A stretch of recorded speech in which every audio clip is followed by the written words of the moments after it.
when I meet with Sarah early in the morning before her treatments, we sit and talk, and she describes, her 2 jobs and going to school, and she just rode her bike 20 miles before she came in.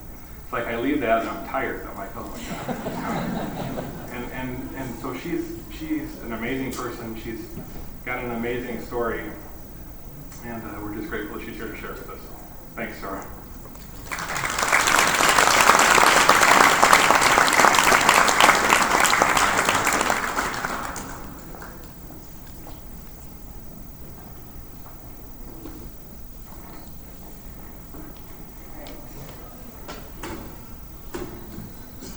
Okay, so hi everybody.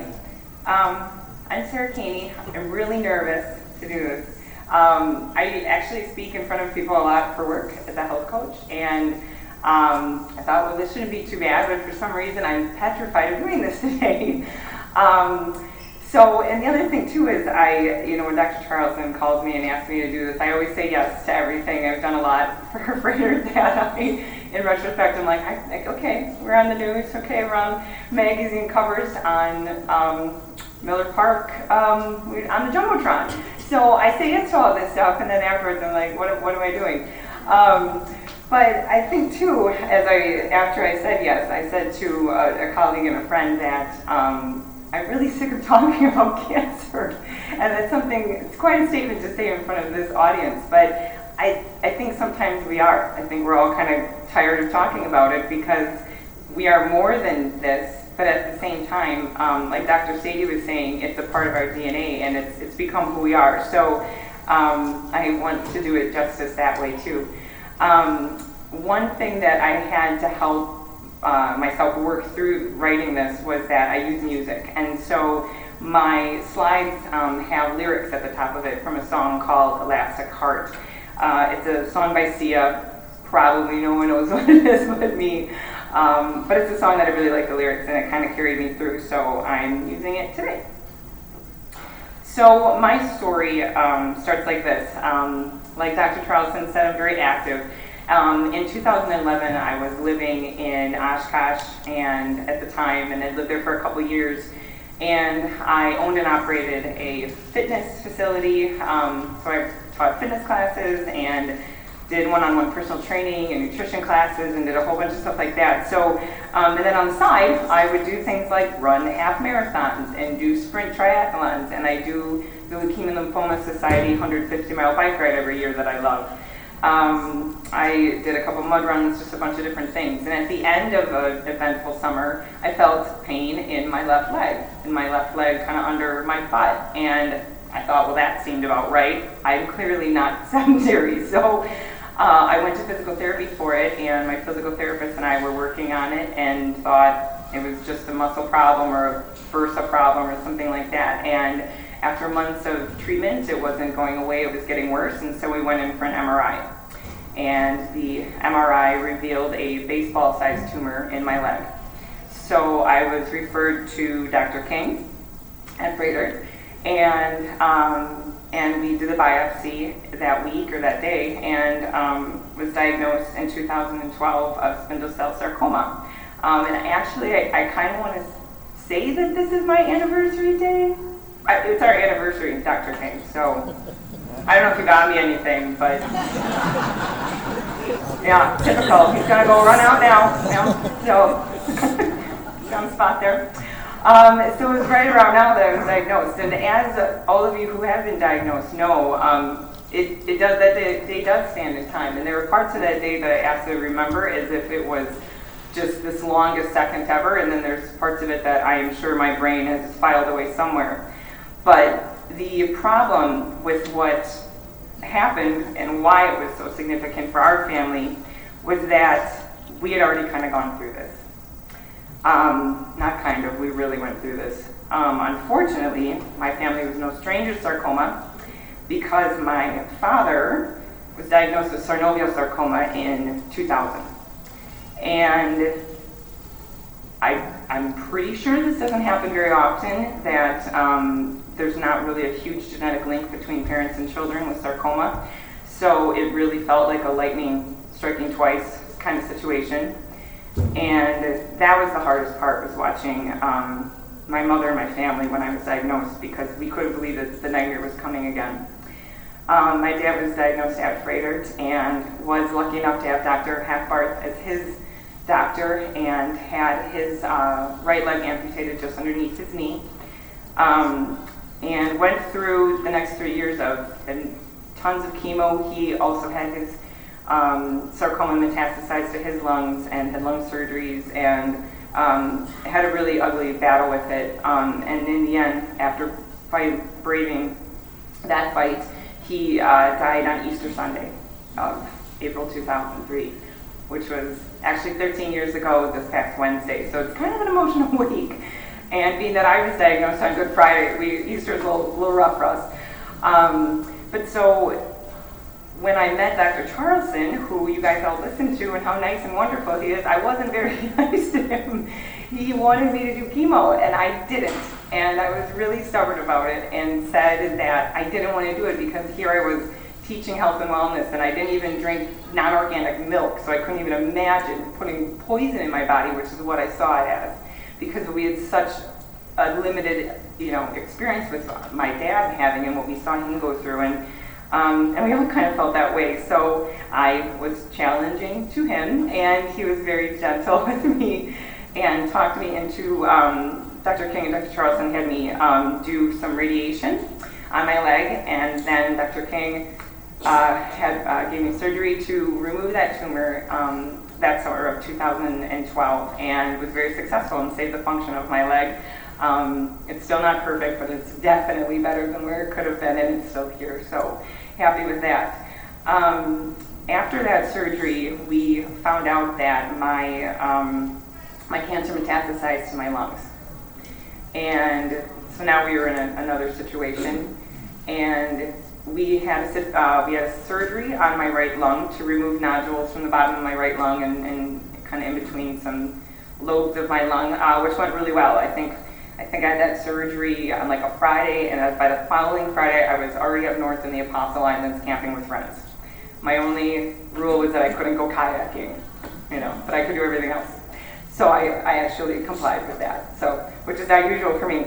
After that, kind of deemed cancer-free from a scan standpoint, I went to Northwestern in Chicago and started a vaccination study. So I did a vaccination study for about 3 months, and I was due for my 3-month CAT scan. So we went and got my CAT scan. Well, what happened after that CAT scan was we had gone in January for that, and that CAT scan revealed a huge, like grapefruit-sized tumor in my right lung. So that vaccination trial didn't work, and here we were presented with a pretty big problem that we had to do something with this. Were we going to take the whole lung? I had a spot on my left side. What were we going to do to go forward?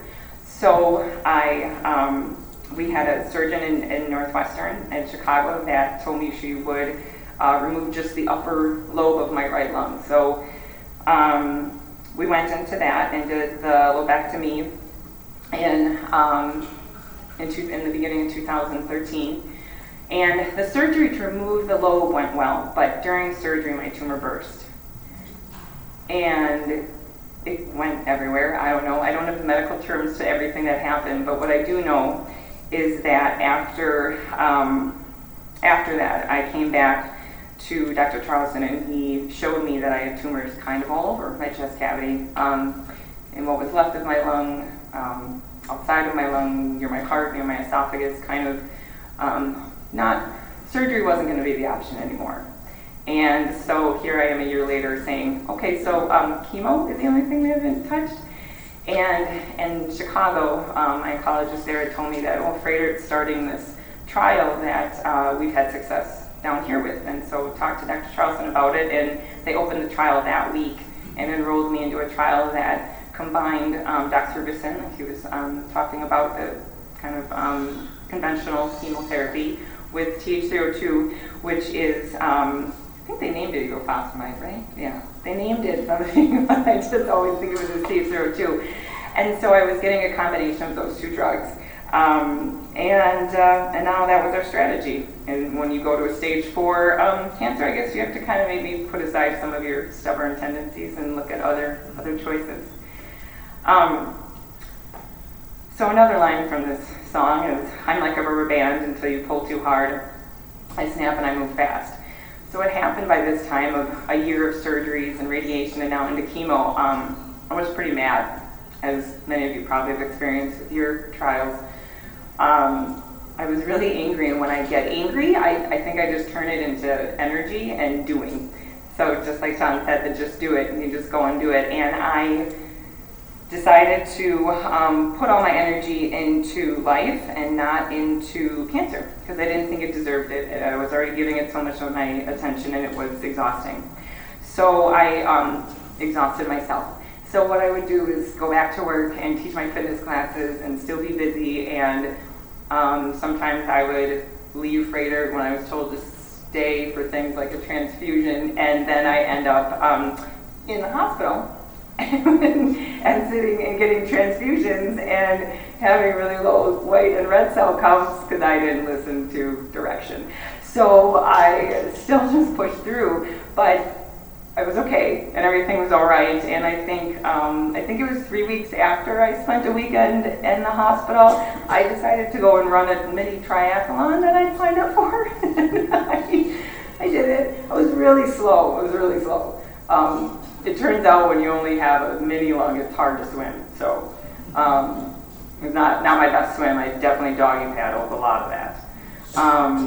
But I finished it and I was really happy to do it. And so I think I just wanted to use that energy towards something else, and it worked, and it really carried me through. So, towards the end of the doxorubicin, when I was able to come off of that, then I stayed. I'm still in the trial for the chemotherapy trial, and luckily, though, my hair would start to grow back, and so I became more and more normal, and I had less of the really difficult side effects of chemotherapy. One of the things that happened, though, and I don't know if any of you had this experience when your hair and eyebrows and eyelashes grew back, was my face hair grew back a lot. And one of the most embarrassing things was being a woman and having like crazy peach fuzz hair all over my face.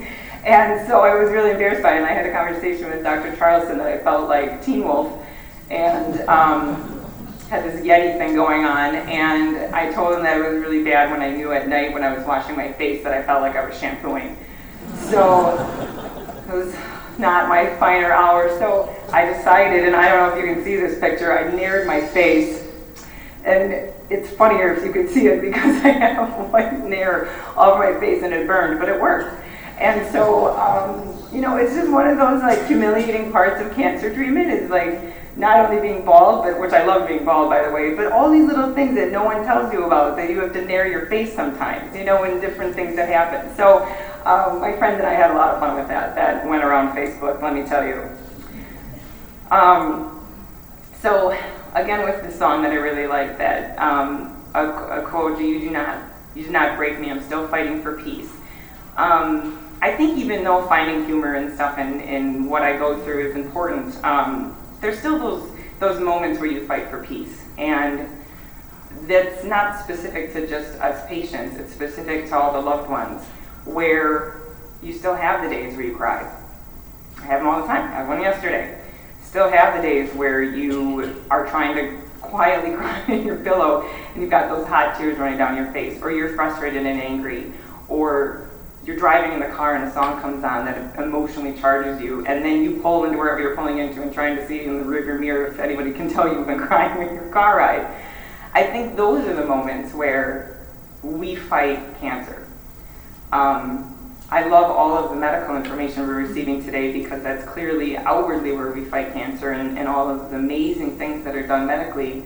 But I think internally it is the fear for our loved ones and how difficult this is, and the relationships that change and end and grow because of cancer. And that seems to be the part of cancer that is not so talked about. Dr. Sadie brought up all of the checkpoints of anxiety and pain and depression and all those pieces, and that's important because that's why we have support groups, that's why we have meetings like this today, and that it it is fighting for peace. And no matter how many years you've gone with or without growth, or you're in remission or you're not, we still are always trying to find those moments of peace.